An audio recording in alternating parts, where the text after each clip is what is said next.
తెలుగుని ప్రేక్షకులకు నమస్కారం.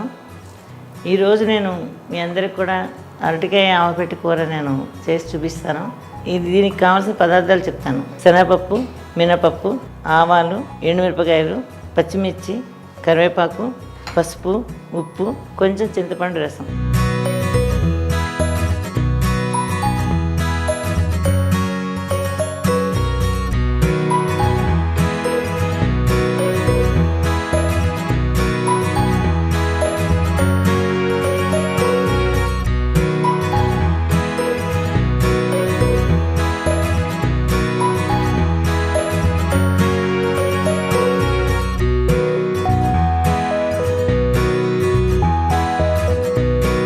ఇప్పుడు ఈ కూర ఎలా తయారు చేయాలో చూపిస్తాను. ముందుగా మనం స్టవ్ వెలిగించుకోవాలి.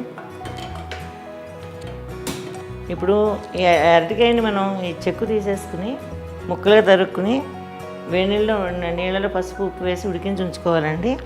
నేను ఇలా ఉడికించి పెట్టాను. అయితే ఎందుకంటే ఇది ఉడికాక సాఫ్ట్నెస్ కోసం అని చెప్పి ఉడకాలి. ఎందుకంటే వేగినప్పుడు సరిగ్గా ఉడకదు. ఇది మనం పోపు చేసుకుందాం. ముందర నూనె కాగిందండి. ముందుగా శనగపప్పు, కొంచెం మినపప్పు, ఆవాలు, జీలకర్ర. మనకి ఏ కూరకైనా ఈ పోపుతోటే టేస్ట్ వస్తుందండి. ఎందుకంటే పోపు పటపట్లాడుతున్నట్టుగా ఉంటే కూర చాలా తాజాగా ఫ్రెష్గా ఉంటుంది. మనకి పోపు బాగా వేగింది. ఇప్పుడు మనం కొంచెం కరివేపాకు వేసుకోవాలి. అలాగే ఇలాగా తరిగి పెట్టుకుని పచ్చిమిర్చి వేసుకోవాలి. కొంచెం వేగాక ఎండుమిర్చి ముక్కలు కూడా వేసుకోవాలి. కూర కలర్ఫుల్గా ఉంటుందన్నమాట. ఆకుపచ్చని కరివేపాకు, ఎర్ర మిరపకాయలు, పోపు గింజలతోటి కూర డెకరేటివ్గా ఉంటుంది. టేస్ట్కి టేస్ట్, రూపానికి రూపం కూడా. ఇప్పుడు చూడండి, మనం ఇలా ముక్కలు ఉన్నాయి కదా, వీటిని మనం కొంచెం ఇలా చిదిపేసి మనం ఎక్కువగా ఈ పోపులో వేసుకోవాలి. మరి పేస్ట్లో కాకుండా అలా అని చెప్పేసి కచ్చాపచ్చ కాకుండా సమానంగా ఉంటుంది కూరలాగా. చూడండి, ఇలా వేసుకోవాలి. ఇందులో ఇప్పుడు పోపు కూర బాగా కలిసేలాగా కలుపుకోవాలి.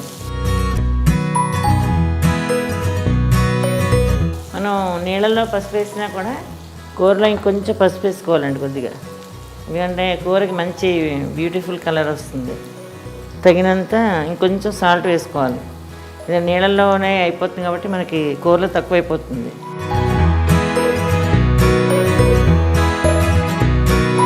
ఇందులో కొంచెం ఒక స్పూన్ చింతపండు పులుసు మనం కొంచెం వేసుకోవాలి దీనికి తగినట్టుగా.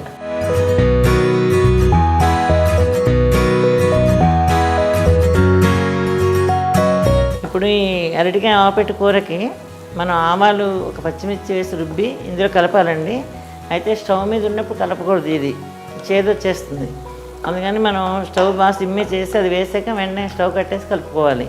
అప్పుడు ఆవ సువాసనతో కూర చాలా చక్కగా ఉంటుంది. మనం దీనికి ఆవ రెడీ చేద్దాం. అది ఎలా చేద్దాం నేను చూపిస్తాను మీకు. ఇప్పుడు మనం దీనికి ఆవ పెట్టాలండి. ఆవ పెడితే కానీ కూర కంప్లీట్ కాదు. అయితే ఆవ పెట్టడం అంటే ఆవాలు మెత్త గ్రైండ్ చేసుకోవాలి. అయితే ఉత్త ఆవాలే కాకుండా ఒక 2 ఎండుమిర్చి కూడా మనం వేసుకోవాలి. అప్పుడు కొంచెం ఘాటుగా చక్కగా ఉంటుంది. దీన్ని మనం మిక్సీలో కొంచెం నీళ్ళతోటి పేస్ట్ చేసుకోవాలండి. ఇదిగోండి, మనం ఆవాలు, ఎండుమిరపకాయలు, కొంచెం నీళ్లు పోసి ఇలా ముద్దగా తయారు చేస్తాం. కొద్దిగా నూనె యాడ్ చేసి ఈ మిశ్రమాన్ని మనం ఇలా కూరలో యాడ్ చేస్తాం. ఎక్కువ ఘాటు అయిపోతుంది కానీ మనం కొద్దిగానే వేసుకుందాం. వేసి మనం ఒకసారి కలిపేసుకుని స్టవ్ కట్టేస్తుంది. ఇప్పుడు మనం కూర దీనికి ఈ మిశ్రమం బాగా అంటేలాగా కలపడమే మనం కూర తయారైపోయినట్టే. దీనికి ఏంటంటే వేరే కారం వేయరు. ఈ ఆవాలును ఈ ఎండుమిరపకాయ వేసి రుబ్బిన మిశ్రమాన్ని కలిపితే కూరకి చక్కటి మంచి ఫ్లేవర్ వస్తుంది. ఇది వేడన్నంలో నెయ్యి వేసుకుని తింటే అసలు చాలా టేస్టీగా ఉంటుందండి. ఈ కూర కూడా అసలు గోదావరి జిల్లాలో ఏ ఫంక్షన్ అయినా కూడా ఈ కూర తయారు చేస్తారు.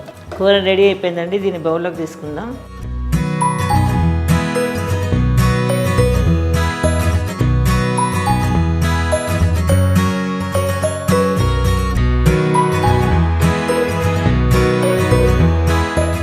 అరటికాయ ఆవపెట్టి కూర రెడీ అయిపోయిందండి. సాంప్రదాయ వంటల్లో ఒక కూర ఇది.